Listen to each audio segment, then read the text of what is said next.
გამარჯობა, მე ლაშა კახნიაშვილი ვარ და გამოწვეული აჟიოტაჟიდან გამომდინარე, მე მინდა თქვენ ახლა აგიხსნათ კანონის თანახმად, როგორ შეიძლება მაქსიმალურად იქნეს დაბურული თქვენი მანქანა. დავიწყოთ საქარე მინით. აქ სიტუაცია ცოტა რთულია. ამიტომ კარგად უნდა მომისმინო და კარგად გაანალიზო თუ რა პირობებით შეიძლება საქართველოში საქარე მინის დაბურვა და საერთოდ შეიძლება თუ არა.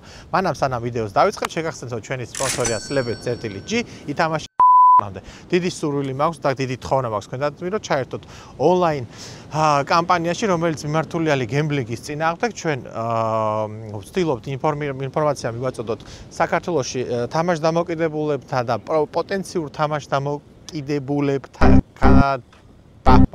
პოტენციურ თამაშდამოკიდებულ პირებს, რომლებიც იქნებიან მომავალში, იმიტომ რომ მთელი ვირტუალური სივრცე, რომელიც დღეს ძალიან პოპულარულია საქართველოში, მაგალითად YouTube, TikTok-ი და ასე შემდეგ, გადატვირთული არის ონლაინ ტოტალიტარიზმის და კაზინოების რეკლამით, ამიტომაც ჩვენ მომავალ ადამიანებს, რომლებიც ახლა დაუშვათ 14-15 წლის არიან, ახლა იწყებენ ცხოვრებას, სადაც ჩვენ ვიყავით და ვერავინ ვერ დაგვიცვა, ჩვენ ვცდილობთ რომ თქვენ რო შემოგვიერთებით და გავხდებით ძალიან ბევრი, ამ ადამიანებს გავაგებინებთ, რომ არ შეიძლება თამაში და თუ ითამაშეთ, ამიტომ ძალიან გთხოვ შემოგვიერთით ჩვენს პლატფორმებზე.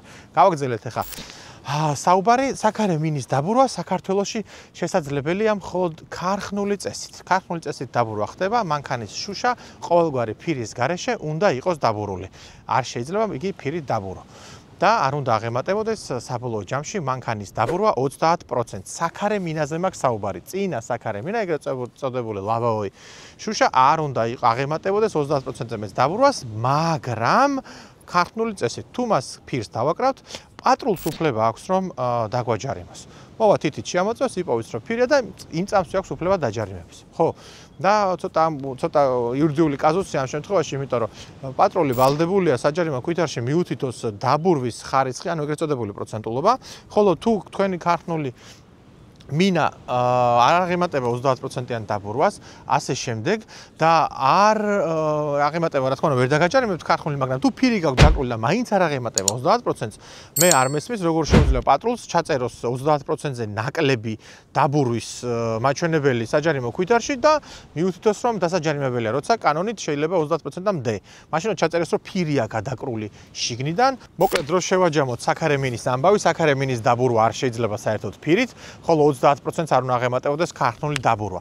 მე შემიძლია ჩემ კომპანიაში ესე მემსახურები ჩემ მომხმარებლებს, მათ ვერ ვაძლევს სრულფასოვან გარანტიას, რომ არ დააჯერებენ, მაგრამ ათერმალური ფირის გამოყენების პირობებში, როდესაც საქარე მინის დამატებითი დაბურვის ფირი ცალკე ფირად 10%-იანი დაბურვა არის, ამის გამოყენების შემთხვევაში თუ მომხმარებელი დაგვიკეთავს ჩვენ რომ ეს ფირი გამოვიყენოთ, მე მას ვაძლევ ნახევრად გარანტიას, არ ვაძლევ გარანტიას, რომ ჯარიმას გადავხდით, თუმცა ვაძლევ იმის საშუალებას, რომ თუ მას სურვილი ექნება და დააჯარიმებენ 30%-ზე ნაკლები დაბურვა პლუს ფირი, ანუ ჯამში ფირს პლუს საქარე მინის დაბურვა თუ არ აღემატება 30%, ჩვენ ამას რა თქმა უნდა გავზომავთ.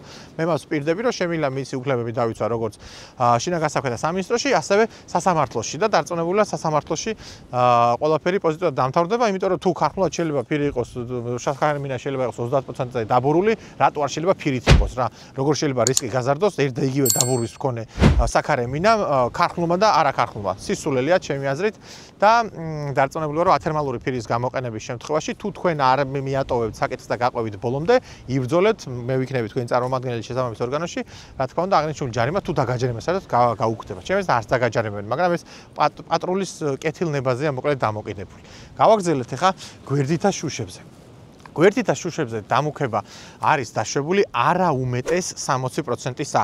ქარხნულ დაბურვას, ყველა შუშა არის ქარხნულად დაბურული, არ არსებობს იდეალურად გამჭვირვალე შუშა, მე მგონი ალმასია თუ ბრილიანტი, მოკლედ კარგად ვერ ვერკვევი, მაგრამ იდეალურად 1%-ს მაინც ნებისმიერი შუშა ბურავს. ასე რომ არ არსებობს ქარხნულად 0%-ზე დაბურული შუშა, არა, რაღაცა მაინც არის, ძირითადად 14-დან 23%-მდე არის ხოლმე პრაქტიკაში დაბურვები. და ამას რომ დავამატებთ ფირს, საბოლოო ჯამში არ უნდა აღემატებოდეს 60%-ს.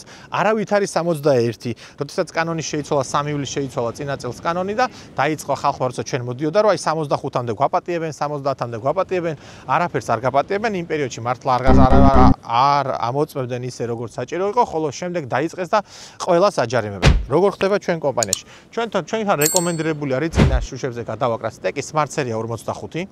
გარდა იმისა რომ ათერმალურია, კარგად იცავს ინფრარედისგან, კარგად იცავს ულტრავიოლეტისგან, ძალიან კარგად იცავს გახურებისგან მანქანას და ზამთარში კიდევ ზისხივებს ინარჩუნებს. შიგნიდან არის იდეალურად გამჭვირვალე, ხოლო გარედან არაუმეტეს 60% დაბურვის და უმეტეს მანქანების 90%-ზე ჯდება. ხოლო არსებობს განსაკუთრებული მანქანები, რომელთაც არაქარხნული დაბურვა 24%-მდე არის. იქ უკვე პრობლემა იქნება ხოლმე, იმიტომ რომ 60 ოდნავ აჭარბებს დაბურვა. და ამ შემთხვევაში ჩვენ არ ვიძლევით გარანტიას, რომ არ დააჯერებდეს პატრული, ასე რომ მომხმარებლებს ჩვენ ყოველთვის წინასწარ ვაფრთხილებთ, ვუმოწმებთ, თუ 60-ს გაცდა ზღვარი აუცილებლად ვეუბნებით მომხმარებელს, რომ ჩვენ გარანტიას უხსნით მათ და თუ დააჯერებენ არ გავყვებით. გაითვალისწინეთ, რომ 3%-იანი სტომილება აქვს დაახლოებით ყველა იმ აპარატს, რომელიც აქვს პატრულს და ჩვენს აპარატებსაც. მაგრამ მაინც თუ აპარატმა გადადაბურვის მომენტში, უბრალოდ დაბურვამდე ვამოწმებთ ხოლმე ჩვენ ამას, პატარა ნაჭერს ვაკრავთ და შემდეგ უკვე ვბურავთ და წინასწარ ვუმოწმებთ მომხმარებელს, თუ გადააჭარბა 60%-ს დაბურვა, ჩვენ არ ვეუბნებით მომხმარებლებს, რომ გაძლევთ გარანტიას. ჩვენ გარანტიას გაძლევთ მარტო იმ შემთხვევაში, თუ ჩვენს მიერ წინასწარ შემოწმებული ფირი 60%-ზე იქნება ნაკლები. 60 და ქვევით. გადავიდეთ ახლა უკანა შუშაზე. მოდი აქ.